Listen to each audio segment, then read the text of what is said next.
premièrement, je voulais juste vous remercier pour ceux qui ont prié pour moi. Je vais partager que hier matin, je donnais mon témoignage sur la plateforme Croix-Dessus. Il y avait quand même 60 personnes de connectées hier matin. Donc, je sais qu'il y en avait plusieurs de l'Église. Merci d'avoir été là avec moi, de m'avoir accompagné là-dedans. Puis, il y avait quand même quelques personnes qui ne connaissaient pas le Seigneur. Donc, merci, vous pouvez prier pour eux. Le témoignage va rester sur la plateforme pour quelques mois. Donc, on peut prier pour que les gens aient écouté. Donc, merci. Moi, le gros stress que j'avais, c'était, vous ne me croirez peut-être pas, mais c'était la technique. Parce qu'il y a bien des choses pour lesquelles on n'est pas en contrôle, dont le fameux Internet, et ça semble avoir bien été. Donc, merci Seigneur. Ça ne semble pas eu de coupure. C'est toujours la crainte. Hein? On dit, si ça coupe, plus d'Internet, plus d'émissions, plus de... Donc, non, merci Seigneur, Dieu a pourvu. On sait que Dieu pourvoit tout le temps, mais pas toujours comme on s'y attendrait. Donc, ce matin, je voulais partager avec vous quelques images d'animaux qui ont fait bon accueil à des êtres humains.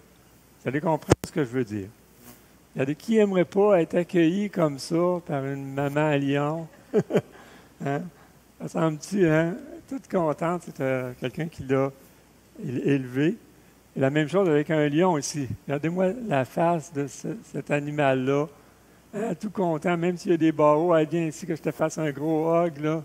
Toute une hospitalité que les animaux peuvent faire. Hein? Regardez celle-là, prendre un petit thé avec, je pense que ça a l'air d'être un grizzly, là. C'est tellement gros, un gros ours brun ou un grizzly, là. Mais quand même, lui aussi, ils l'ont élevé depuis qu'il est tout petit bébé, puis c'est quand même intéressant. Regardez ça si c'est pas cute. Il doit être bien à chaleur entre les pattes de son animal préféré. Puis, nous, les humains, c'est pas bien différent, hein? Bon, non, nous aussi, on est très hospitaliers, mais des fois, ça ressemble plus à ça, présentement, et c'est triste, mais effectivement, des fois, on a à apprendre même de ces petits animaux-là. J'aimerais ça commencer avec une histoire ce matin. L'histoire de le rêve d'une maman. Un jour, c'est une dame qui était médecin et qui allait porter sa petite fille, sa jeune fille, à l'école, à 4 ans. Elle avait 4 ans, la jeune fille, et elle avait laissé son stéthoscope sur le siège arrière. Et là, la petite fille a ramassé le stéthoscope, a commencé à jouer avec, et la maman, toute heureuse, se disait « Wow, ma jeune fille a décidé de suivre les traces de maman, elle était toute fière de ça. » Alors, la petite fille a pris le stéthoscope, a commencé à parler. Elle dit « Bienvenue chez McDonald's, est-ce que je peux prendre votre commande? » Oh boy, hein? C'est pas trop, c'est à quoi s'attendait la maman. Mais c'est bien la façon hospitalière hein, que soit Maë ou Amy vont nous accueillir chez McDonald's. Donc, cette semaine, on va poursuivre notre étude dans Romains chapitre 12. On peut le tourner ensemble. On va regarder le verset 13. Donc, Romains 12, verset 13, qu'on va regarder ce matin ensemble. Un seul verset encore. Je vais vous rassurer probablement que dans les prochaines semaines, on va terminer le chapitre 12, probablement dans les 2 prochaines semaines.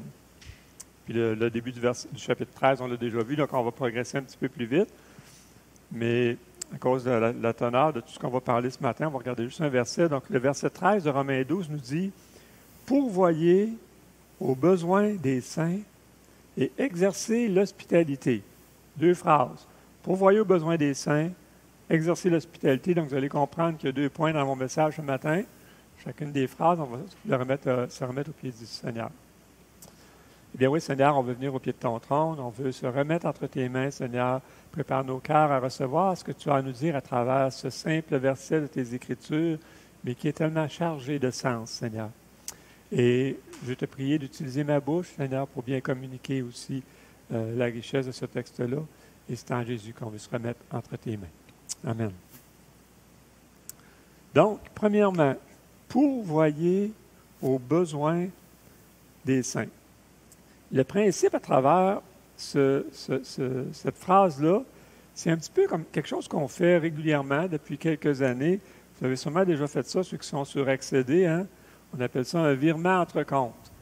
Donc, ça reste la propriété de la même personne, mais tu prends de l'argent dans un compte à opération, tu mets dans l'épargne stable ou sur la carte de crédit, ou on fait juste changer un montant d'argent d'un compte à l'autre. Et c'est le même concept ici. Lorsqu'on réalise que tout ce qu'on a appartient déjà à Dieu et que Dieu nous a juste demandé de gérer ce qui lui appartient à lui, donc là, si on pourvoit aux besoins d'un frère ou d'une sœur, on est juste finalement en train de transférer d'un compte du Seigneur à l'autre compte du Seigneur. Donc, quand on prend dans ce concept-là, quand on est conscient de ça, c'est bien différent, la façon qu'on va percevoir d'aider un frère ou une sœur dans le besoin. Mais attention, ici, le texte nous dit de pourvoir aux besoins des saints. Pas aux caprices, hein? Pas à des choses extravagantes, mais vraiment aux besoins des saints. Il va de soi qu'aujourd'hui, dans notre société, même les plus pauvres ont accès à beaucoup de moyens à leur disposition, de l'aide gouvernementale et autres. Et je crois que chacun doivent pas hésiter à y recourir. S'ils ont besoin de l'aide sociale ou du chômage, ils doivent premièrement faire leur demande. C'est là pour aider les personnes dans le besoin. Mais si malgré ça, ça ne suffit pas, qu'il y a des besoins plus grands, eh bien c'est là qu'on est appelé à leur venir en aide. Mais toujours, dans ces moments-là, ça prend beaucoup de sagesse, de discernement. Il y a un dicton qui dit quand un homme a faim, vaut mieux lui apprendre à pêcher que de lui donner un poisson. Vous avez sûrement déjà entendu ça, hein?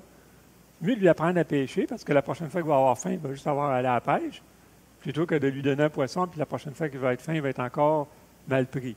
Donc, ce concept-là est quand même bon même dans l'Église. Donc, il est sage, premièrement, de vérifier pourquoi la personne est dans le besoin. Avant même de tenter de l'aider financièrement, hein, pour s'assurer finalement de l'aider de la bonne façon. Parfois, les besoins sont légitimes. Et oui, on va pouvoir lui faire une aide financière ou autre. Mais parfois, c'est à cause d'une mauvaise gestion peut-être de son argent. Il ne sait pas comment gérer son argent. Peut-être qu'on peut l'aider ou le diriger vers une personne qui va pouvoir l'aider dans ce sens-là. Parfois même, ça peut être un péché dans sa vie. Il y a un péché, c'est pour ça qu'il est dans le besoin présentement. Imaginez qu'un couple vous demande de l'aide, mais qu'en creusant un petit peu, vous vous rendez compte que le mari est allé jouer la paye de la semaine à la loterie vidéo. Il a tout perdu sa paye à la loterie vidéo. Est-ce que vous pensez que dans cette situation-là, la meilleure façon de l'aider, c'est de lui donner de l'argent? Non, évidemment pas. Certainement, peut-être une aide alimentaire serait plus propice, mais certainement une aide spirituelle, peut-être même du counseling pour l'aider à se débarrasser de cette, on appelle ça quand même une addiction, là, de cette addiction-là, ce sera plus propice dans un contexte comme celui-là. Donc, vous comprenez ce que je veux dire quand je dis, il faut vraiment vérifier pourquoi la personne est dans le besoin. Il va de soi ici que l'exhortation qu'on lit, pourvoyer aux besoins des saints, c'est premièrement pour les enfants de Dieu. C'est le sens du mot « saint » que Paul emploie ici dans le texte. Ça veut dire ceux qui sont sanctifiés, ceux qui sont justifiés, les croyants. Donc, l'exhortation s'adresse d'aider les croyants. Donc, à cause de ça, notre priorité est premièrement d'aider nos frères, nos sœurs en Jésus-Christ. Ça doit être notre première priorité, selon ce que le texte nous dit ici. Mais si, après avoir aidé mon frère ou ma sœur, tous les besoins sont répondus, ça ne m'empêche pas d'aider ceux de l'extérieur. Si quelqu'un de l'extérieur a besoin, et comme Église, on le fait. On le fait, il y a la banque alimentaire qu'on soutient, qu'on a été généreux encore l'année passée, mais ça ne nous empêche pas de le faire. L'un n'empêche pas l'autre, mais ça dit que notre priorité est vraiment d'aider les enfants de Dieu en premier lieu. Maintenant, la fameuse question. Fameuse question que tout le monde se sont déjà posée, j'en suis sûr. Si un mendiant dans la rue me demande de l'argent, qu'est-ce que je dois faire?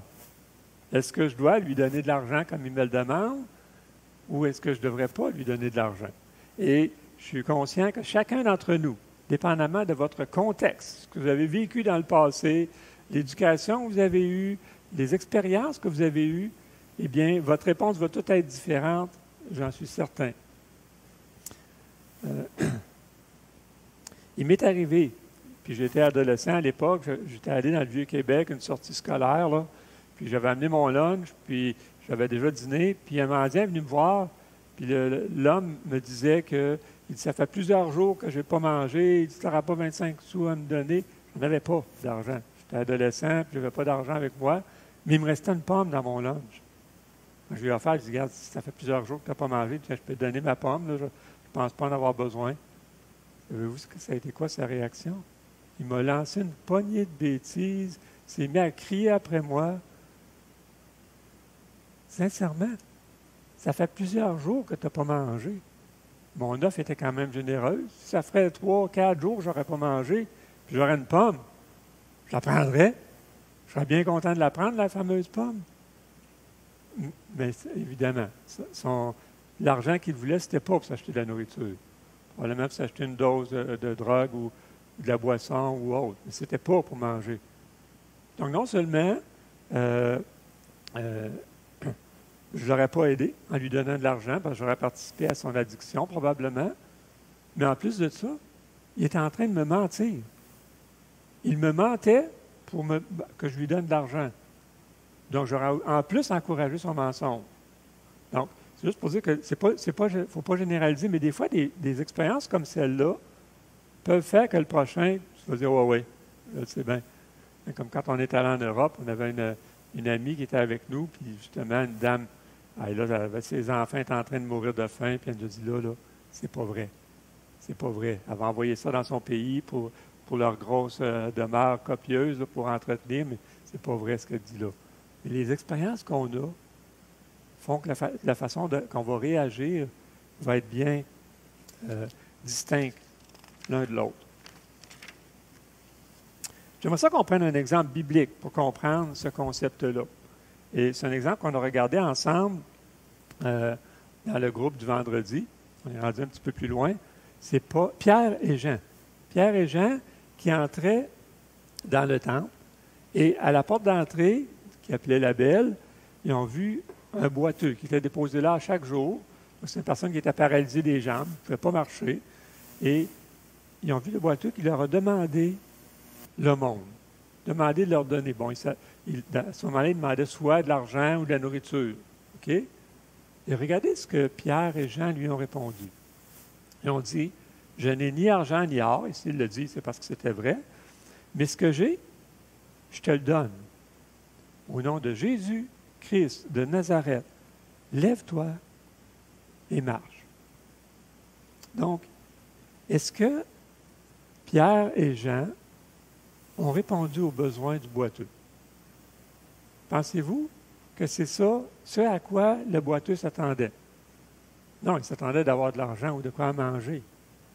Mais, pensez-vous qu'il était content de ce qu'il avait reçu au lieu d'avoir de l'argent ou de la nourriture? En tout cas, il n'est pas dit que le boiteux s'est mis à lui chanter des bêtises, puis c'est pas ça que je vous avais demandé.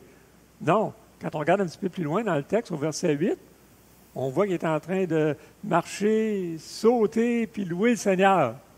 Donc, il était vraiment content de ce qu'il avait reçu. Il avait reçu finalement bien au-delà de ce à quoi il s'attendait.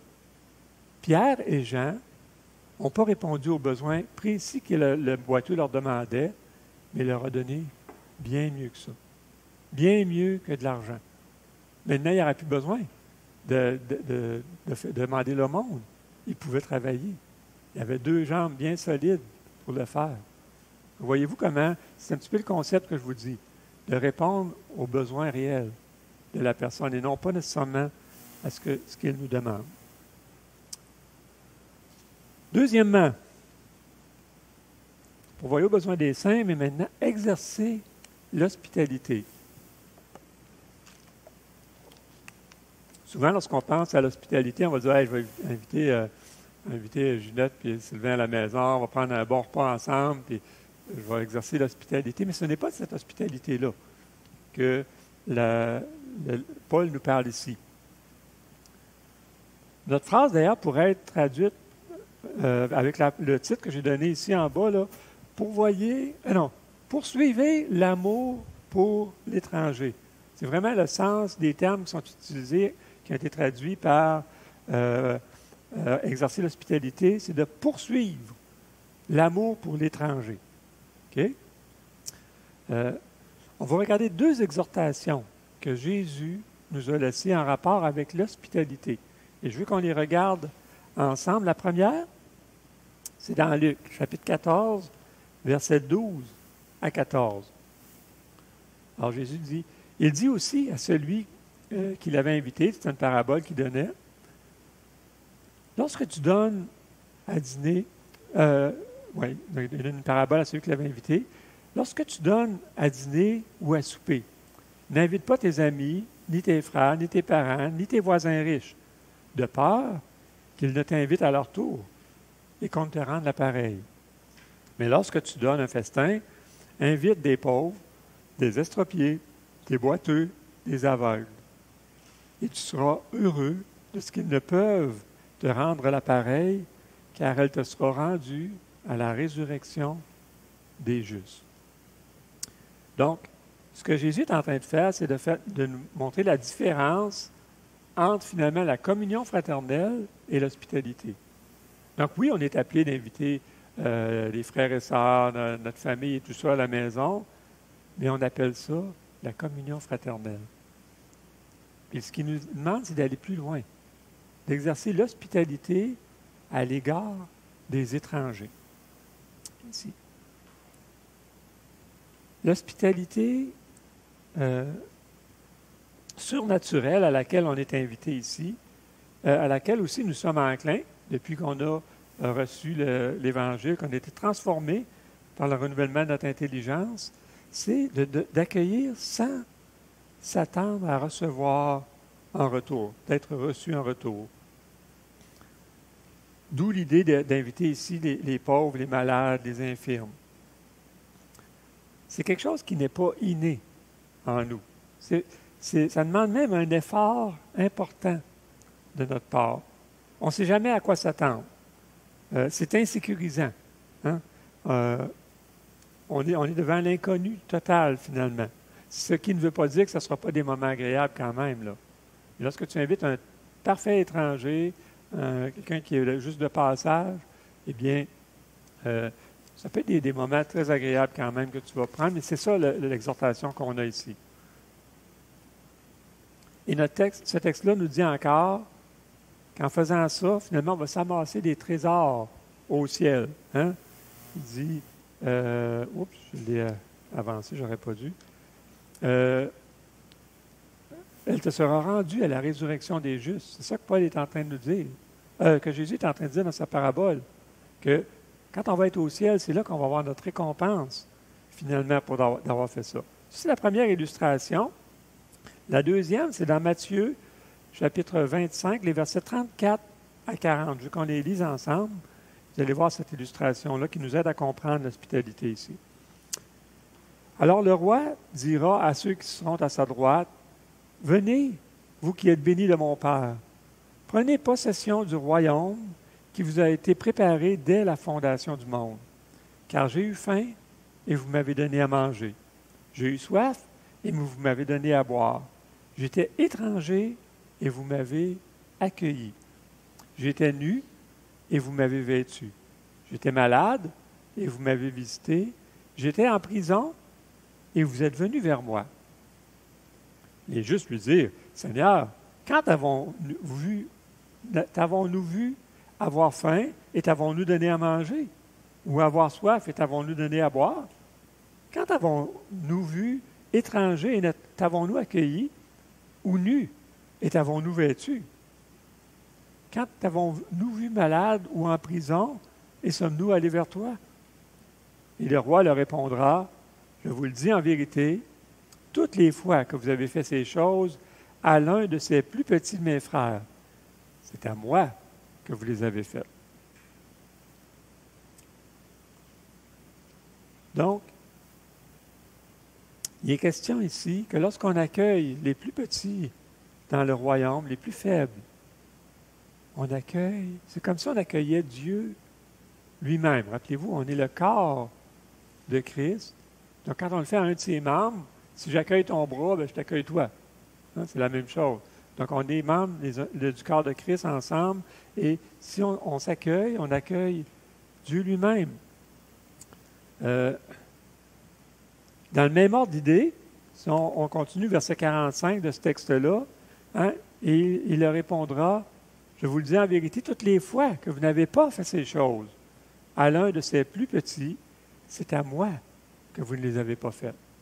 Donc, en contrepartie, si on ne le fait pas, si on n'accueille pas, si on n'exerce pas l'hospitalité envers les plus petits dans le royaume, c'est comme si on fermait notre porte à Dieu lui-même. Comme si on refusait de l'accueillir. Je ne sais pas si ça vous rappelle un texte des Écritures, hein, lors de la nuit de Noël, quand Jésus est né, il était dit qu'il n'y avait pas de place pour eux dans l'hôtellerie. Lorsque Jésus-Christ est venu sur cette terre, il n'y a pas personne qui a exercé l'hospitalité pour le recevoir. Hein? Il a été obligé de le mettre dans une crèche parce qu'il n'y avait pas de place pour eux. Donc, est-ce que c'est le cas aussi? Et c'est ce qu'on peut vivre en n'accueillant pas les gens, en n'étant pas hospitalier envers eux. Mais il y a encore plus que ça. Et regardez ce que nous dit le texte de Hébreux, chapitre 13, le verset 2. Ça, c'est vraiment particulier.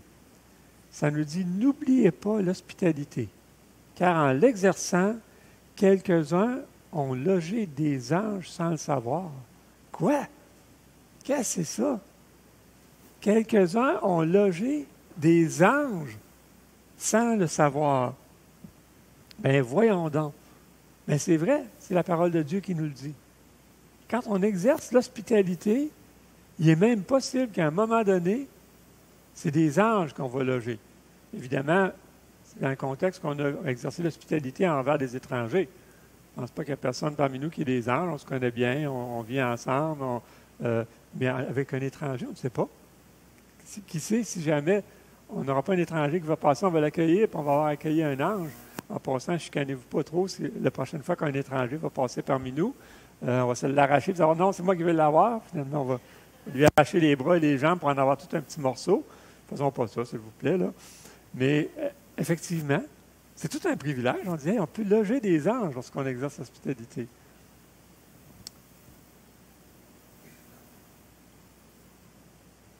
En même temps, si on refuse d'accueillir cet étranger-là, puis que ça donne que c'était un ange du Seigneur, est-ce qu'on réalise qu'on est en train de refuser l'hospitalité à quelqu'un qui a été envoyé par Dieu, à un envoyé de Dieu? Donc, moi, je crois que ça existait dans le temps que l'Épître aux Hébreux a été écrit. Ça doit exister encore aujourd'hui.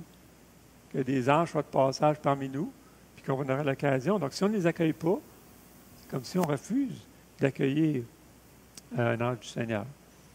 Donc, ça donne à réfléchir, n'est-ce pas, sur l'importance d'être hospitalier. Dans notre mentalité nord-américaine, la mentalité est bien loin de là. Si on regarde dans le monde, là, hein, on construit des grosses clôtures de 6 pieds tout le tour de nos résidences, avec des portes barrées, souvent avec un gros cadenas. Quand on arrive à la maison, on ouvre notre pont-levis, hein, la porte de garage, on entre la voiture, on ferme ça. La propriété est fermée hermétiquement. Et pour être certain, si quelqu'un n'avait pas compris le message, souvent on voit des écriteaux, hein, pas de colporteur, propriété privée. Et si quelqu'un a le malheur de passer outre ces affiches-là, la première accueil qu'il y a, vous ne savez pas les écriteaux? Hein? On veut garder notre château bien rempardé, finalement. Et c'est ça la mentalité des gens aujourd'hui autour de nous. La mentalité de notre siècle, viens pas me déranger dans mon enclos, là. Ça m'appartient, puis je veux personne qui passe, à moins de mes meilleurs amis peut-être. Frères et sœurs, on est appelés à être différents des gens de notre société. Pourquoi on peut être différent? Parce qu'on a l'Esprit de Dieu. L'Esprit de Dieu qui renouvelle notre intelligence, qui met ces choses-là de côté et qui nous fait réagir d'une façon bien différente aujourd'hui. Évidemment, je pense que si on regarde notre société, ça ne va pas s'améliorer. Avec ce qu'on vit présentement, je pense que ça va juste amplifier ce qui se vit maintenant. Donc, wow! Deux autres évidences de la grâce de Dieu. On est capable de pourvoir aux besoins des saints et d'exercer maintenant l'hospitalité. Par l'Esprit, évidemment. Ce n'est pas quelque chose de naturel, on l'a dit. Maintenant, de quoi a l'air ton foyer? De quoi a l'air ton cœur à toi? Pense bien que l'effet de l'Évangile en toi va normalement produire ça. Ça se peut que tu résistes à ça. Peut-être ce que tu as vécu dans le passé, les expériences, les mauvaises expériences que tu as eues, va faire que tu peux être réticent à l'œuvre du Saint-Esprit en toi pour exercer l'hospitalité. Donc, la question qu'on se pose, crois-tu que tes biens t'appartiennent en propre? Que ce que tu as, c'est à toi, puis que tu le gardes précieusement pour toi, ou tu crois que ce sont les biens du Seigneur, que Dieu t'a confiés, puis que toi, tu es responsable de le gérer, sagement évidemment. De quoi a l'air ta porte d'entrée? Qu'est-ce qu'on y voit? Est-ce qu'on voit le tapis bienvenue, hein, welcome ici en Ontario, ou est-ce que ce sont des écriteaux? Hein? Prenez garde aux chiens, puis propriété privée, puis est-ce que c'est ça qu'on voit lorsqu'on entre chez toi? Est-ce que c'est ça qu'on voit lorsqu'on s'approche de ton cœur? Est-ce que c'est ça que les gens sentent lorsqu'ils s'approchent de toi? Je voulais juste faire une petite application de ce qu'on vient de voir ce matin. Et je pense qu'on le vit présentement comme Église. Oui, on peut le vivre personnellement, mais comme Église, depuis 3 semaines, on exerce l'hospitalité envers une petite église en implantation qui s'appelle New Beginning Church. Bon, j'en ai déjà parlé, vous le savez. On a une entente verbale présentement. On attend juste la réunion des membres pour voir si vous êtes d'accord qu'on signe une entente plus officielle avec eux. Mais c'est une église du mouvement pentecôtiste. Peut-être ceux qui connaissent un petit peu plus le mouvement pentecôtiste savent qu'il y a des différences au niveau de la pratique, du moins. Même certaines églises pentecôtistes, au niveau doctrinal, c'est majeur. Je vous rassure, on a vérifié ces choses-là avec eux. Quand on regarde même leur confession de foi, c'est pratiquement identique à ce que nous, on a comme confession de foi. Même des domaines où on parle du Saint-Esprit, ils mentionnent que le baptême de l'Esprit, c'est lors de la nouvelle naissance que ça se passe. Ça, c'est quand même une église on a vérifié, qui est quand même modérée dans ses pratiques. Mais on a quand même, dans l'entente, mis des balises pour se protéger. C'est sûr que c'est une entente qui peut être résiliée avec un avis de 2 mois, mais aussi s'il y a des balises qui sont dépassées, on pourrait instantanément dire « OK, on ne vous accueille plus ». Donc, on a mis des sécurités à ce niveau-là, au niveau de l'entente, mais il y a quand même des différences dans la façon de pratiquer leur culte, leur vie d'Église. C'est une petite église anglophone, en passant, et ils avaient commencé une implantation à Embrun. Ils avaient loué un petit local commercial au 2e étage d'un édifice. Ce sont une trentaine de personnes, ils m'ont dit. Et la municipalité a exigé que s'ils voulaient continuer à se réunir là, ils devaient rendre les lieux accessibles aux handicapés, ce qui aurait demandé l'installation d'un ascenseur, etc. Des milliers et des dizaines de milliers de dollars à investir pour un local en location qui ne leur appartenait même pas. Donc, plus moyen de se réunir à cet endroit-là. Évidemment, les écoles sont fermées. Ils ne peuvent pas louer un gymnase ou une classe dans une école. Les écoles ne permettent plus aucun accès à la population. Dans les maisons, c'est interdit ou beaucoup trop limité pour qu'ils puissent se réunir. Donc, ils étaient vraiment mal pris.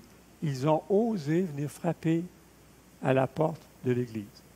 Et la personne qui est venue m'a dit qu'il ne s'attendait pas à ce qu'on accueille favorablement leurs demandes à cause des animosités qui, historiquement, entre les pentecôtistes et les baptistes ont été là. Et ils ont été vraiment surpris et même reconnaissants au Seigneur de voir notre ouverture. Bon, évidemment, on a dit qu'on devait demander l'approbation à l'Assemblée des membres, mais de voir qu'on était ouvert à leur prêter les locaux ici, ça a vraiment touché leur cœur et ils nous répètent comment ils sont vraiment reconnaissants de ça.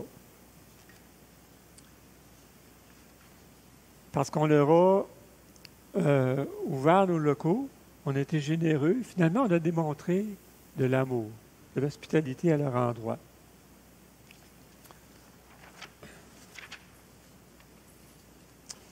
Il va de soi en même temps qu'en faisant ça, si vous acceptez lors de la réunion des membres qu'on fasse une entente avec eux, il va y avoir des moments où ça va être un inconvénient pour nous. Il est possible qu'il arrive une activité qu'on aimerait faire le dimanche en fin d'après-midi ou en début de soirée, puis on va être limité, soit le mettre un petit peu plus tard, un petit peu plus tôt, ou le faire le samedi. Ça va arriver. Il faut s'attendre à ça. Lorsqu'on exerce l'hospitalité, habituellement, ça nous coûte quelque chose. Ça va prendre 3 tranches de steak au lieu de 2. Hein? Mais il y a quelque chose. Ça va nous coûter quelque chose à quelque part. Donc, on se doit de tenir ça en compte. Lorsqu'on va prendre la décision, on accepte, OK, oui, il va y avoir certains inconvénients. Je pense que ça va être minime. Personnellement, d'avoir une rencontre en dimanche en fin d'après-midi ou en soirée, à part peut-être le spectacle de Noël, qu'on a déjà fait un dimanche soir ou un après-midi, je ne pense pas qu'il y a vraiment... Puis il y a toujours des moyens de trouver quand même une certaine flexibilité là-dedans, là, parce que dans le contrat, on s'entend avec eux que c'est à 4 heures que les lieux sont libérés. Là. Donc, on peut dire, OK, cette semaine, vous allez l'avoir juste à 4 heures, les locaux, puis on a le temps quand même de faire une activité en après-midi, là, dont la réunion des membres ou une agapée. Ça n'enlève pas la possibilité de le faire, là, en passant. Donc, lors de la réunion des membres, qui, on ne sait pas trop encore là, quand est-ce qu'elle va être, c'est possible que ce soit la semaine prochaine, mais sinon, ça peut être remis peut-être d'un mois ou quelque chose du genre, on va avoir cette décision-là à prendre ensemble. Et dans le fond, la question ne sera pas formulée comme ça, mais c'est est-ce qu'on est prêt à exercer l'hospitalité envers des frères et sœurs en Jésus. Personnellement, je suis convaincu que ce sont des frères et sœurs. J'ai regardé leur confession de foi, puis s'ils sont dans ce cadre-là, oui, c'est clair que ce sont des personnes qui sont nées de nouveau, baptisées et tout. Là. Donc, est-ce qu'on est prêt à ouvrir notre cœur à cette petite Église-là? Suite à votre approbation, là, on pourra signer de notre part aussi. Eux, ils ont déjà signé l'entente, ils sont vraiment enchantés de ça, mais c'est à nous à décider maintenant. Je trouvais que c'est une belle occasion, puis un bel exemple de la façon, comme Église, qu'on peut exercer cette hospitalité-là, malgré des différences, malgré peut-être des mauvaises expériences que vous avez pu avoir. Je trouve que c'est une belle occasion de le mettre en pratique. On va se terminer par un mot de prière. Eh bien oui, Seigneur Dieu, premièrement, on veut te remercier de ce que toi, tu nous as accueillis.